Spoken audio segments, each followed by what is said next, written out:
Hi children, இப்போ நம்ம exercise 4.3ல objective type questions பார்க்கலாம். So 11th one, the number of conversion period in a year if the interest on a principal is compounded every 2 months is dash அப்படின்னு கேட்டிருக்காங்க. அதாவது நம்ம வந்து இதுக்கு முன்னாடி என்ன பார்த்துருக்கோம், half year வந்து ஆனுவலாக காம்பவுண்ட் ஆகுது, half yearly காம்பவுண்ட் ஆகுறது, குவார்டர்லி காம்பவுண்ட் ஆகிறது பார்த்துருக்கோம். இங்கே என்ன கொடுத்துருக்காங்கன்னா எவ்ரி 2 monthsக்கு வந்து காம்பவுண்ட் ஆகுது அப்படின்னு சொல்லியிருக்காங்க. அப்படின்னா ரொம்ப சிம்பிள்.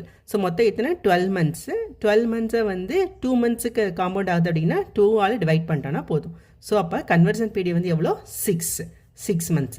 இப்போ ஹாஃப் இயர்லினா என்ன, 12 monthஸை வந்து 6ஆல் டிவைட் பண்ணுவோம் ஹாஃப் இயர்லி அப்படின்றதுனால. ஸோ 2 கன்வர்ஷன் பீரியட் வரும். இப்போ இங்கே வந்து 2 monthsக்கு காம்பவுண்ட் ஆகிறதுனால ஸோ 12 monthஸை வந்து 2ஆல் டிவைட் பண்ணால் 6. ஸோ அப்போ 6 தான் வந்து இதோட ஆன்சர். ஸோ கன்வர்ஷன் பீரியட் வந்து 6.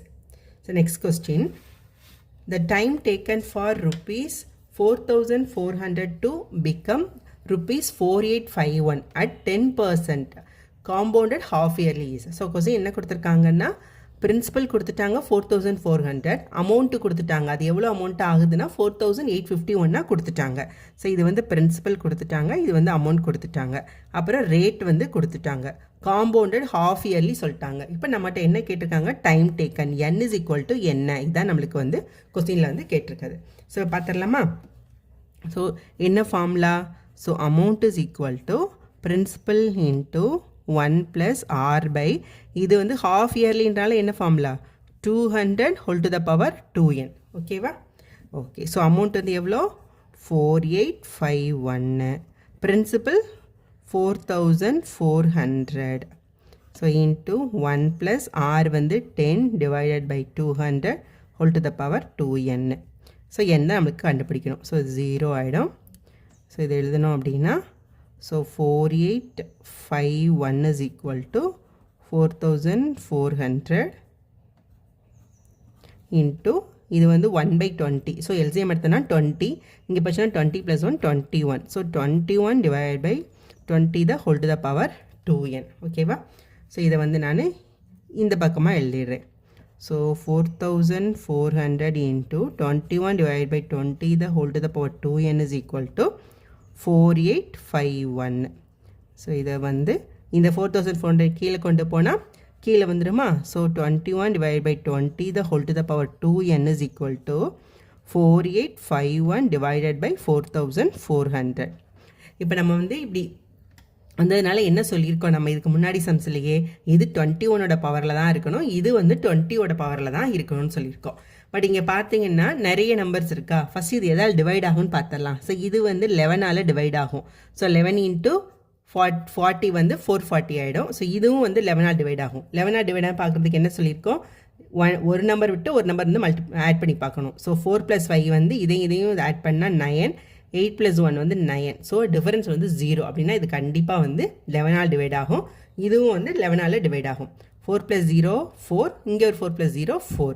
ஸோ 4 - 4 வந்து 0 ஆகிடுமா. அப்போ இதுவும் 11ஆல் டிவைட் ஆகும். ஸோ 11ஆல் டிவைட் பண்ணோம் அப்படின்னா இது வந்து 4 × 44, பேலன்ஸ் வந்து 5, பேலன்ஸ் வந்து 4, மறுபடியும் 44, பேலன்ஸ் 1 441. ஸோ இது 4 × 0 0. ஸோ 441 டிவைடட் பை 400 வந்துடுச்சா. Okay, so 21 divide by 20 the whole to the power 2n is equal to இது வந்து 21 ஸ்கொயர்டா, இது வந்து 20 ஸ்கொயர்ட். ஸோ அப்போ என்ன வரும் 21 divide by 20 the whole squared. So இது ரெண்டு ஈக்குவல் அப்படின்றனால இப்போ இது ரெண்டு ஈக்குவலா. So 2n is equal to 2. So n is equal to 1. So answer வந்து என்னென்னா 1 இயரில். அப்போ ஆன்சர் B 1 year அப்படின்றது தான் இது கரெக்டான answer. Next 13th one, the cost of a machine is ₹18,000 and it depreciate at 16.2/3% annually. Its value after 2 years will be. So question என்ன கேட்டிருக்காங்க, ஒரு மிஷினோட வேல்யூ வந்து 18,000, அதோட டெப்ரிஷியேஷன் வேல்யூ வந்து 16.2/3%. அப்போ 2 வருஷம் கழிச்சு அந்த மிஷினோட வேல்யூ வந்து என்னவா இருக்கும் அப்படின்னு கேட்டிருக்காங்க. ஸோ அப்போ வந்து மிஷினோட வேல்யூ வந்து என்னவா இருக்கும். ஸோ டெப்ரிஷியேஷனுக்கு நம்ம என்ன P into ஃபஸ்ட்டு இருந்த அமௌண்ட் இன்ட்டு 1 மைனஸ் இந்த டிப்ரிஷியேஷன் வேல்யூ. ஓகேவா. So 1 - r/100 whole to the power n. ஓகேவா? ஸோ டிப்ரிஷியேஷனுக்கு மட்டும் என்ன பண்ணுவோம்னா எந்த ரேட்டில் டிப்ரிஷியேஷன் ஆகுதோ அதை வந்து மைனஸ் பண்ணிப்போம். ஓகே, ஸோ ஃபஸ்ட்டு இருக்க அமௌண்ட்டு 18,000 இருக்குது மிஷினோட வேல்யூ. ஸோ இந்த 16 2/3 இருக்குது பார்த்தீங்களா? ஸோ மிக்ஸ்டு ஃப்ராக்ஷனாக இருக்குது. ஸோ இதை வந்து ஃப்ராக்ஷனாக மாற்றினோம் அப்படின்னா 16 × 3 வந்து 48, 48 + 2 வந்து 50. ஸோ இது வந்து 50 / 3 ஆகிடுமா? ஸோ 1 minus r வந்து 50 / 3 × 100 whole to the power n வந்து 2 years. ஸோ 18,000 into, ஸோ இது வந்து 300 ஆயிடுமா? ஸோ இதை வந்து டிவைட் பண்ணலாம் 2 times. ஸோ 3 × 2 வந்து 6. So 1 minus 1/6 the whole square, which is nothing but 18,000 into LCM எடுத்தா 5 minus, sorry, LCM எடுத்தா 6. 6 minus 1 வந்து 5. So 5/6 the whole square. So 18,000 into 5/6 into 5/6. So 6 ஆல் டிவைட் பண்ணிட்டோன்னா இது வந்து 3000. அகெயின் இந்த 6 ஆல் டிவைட் பண்ணிட்டோன்னா இது 500. ஸோ 5 × 5 25, 25 × 5 வந்து 125. ஸோ 125 0 0 2 0 ஆட் பண்ணிட்டோம். ஸோ எவ்வளோ? ஸோ 12,500 ஆயிடும். 2 years கழிச்சு டிப்ரிஷியேட் ஆகி அதோட வேல்யூ எவ்வளோவா குறைஞ்சிருது? 12,500. ஸோ ஆப்ஷன் வந்து பி தான் வந்து இதுக்கு கரெக்டான answer. Next 14th one. The sum which amounts to rupees 2,662 at 10% per annum in 3 years compounded yearly is என்ன கொடுத்துருக்காங்க அப்படின்னா ஒரு சம் வந்து 3 years கழிச்சு 2,662 ஆகிடுது 10% இன்ட்ரெஸ்டில். அப்போ அதோட சம் என்னன்னு கேட்டிருக்காங்க, அதோட பிரின்சிபல் என்னன்னு நம்மளுக்கு கொஸ்டின் கேட்குறாங்க. ஸோ கொஸ்டினில் என்ன கேட்டிருக்காங்கன்னா பிரின்சிபல் தான் என்னன்னு கொடுத்துருக்காங்க. ஸோ அமௌண்ட் இங்கே கொடுத்துட்டாங்க, இங்கே ரேட்டு கொடுத்துட்டாங்க, இங்கே இயர் கொடுத்துட்டாங்க. ஸோ இது வந்து அமௌண்ட், இது ரேட், இது வந்து இயர்ஸ் கொடுத்துட்டாங்க. ஸோ நம்மக்கிட்ட பிரின்சிபல் தான் என்னன்னு கேட்டிருக்காங்க. ஸோ ஃபார்முலா என்ன? So A is equal to P into 1 plus r/100 the whole to the power n. So A எவ்வளோ? 2662 is equal to பிரின்சிபல் தான் நம்மளுக்கு தெரியாது, அது Pனே வச்சுக்கலாம். ஸோ 1 plus r வந்து 10, 10/100 the whole cube. ஸோ இது டிவைட் ஆகிடுச்சு அப்படின்னா ஃபார்முலா வந்து நான் இங்கிட்ட எழுதிக்கிறேன்.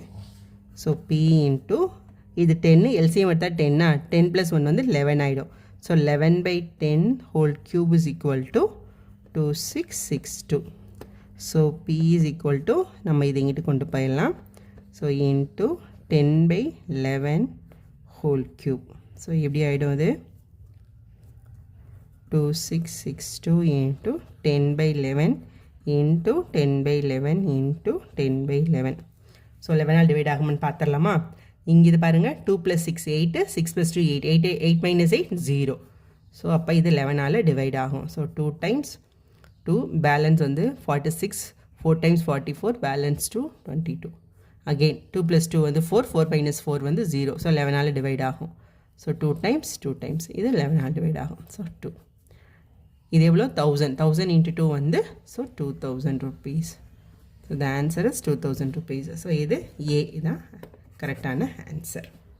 Next 15th one. The difference between compound and simple interest on a certain sum of money for 2 years at 2% per annum is ₹1. The sum of money is dash.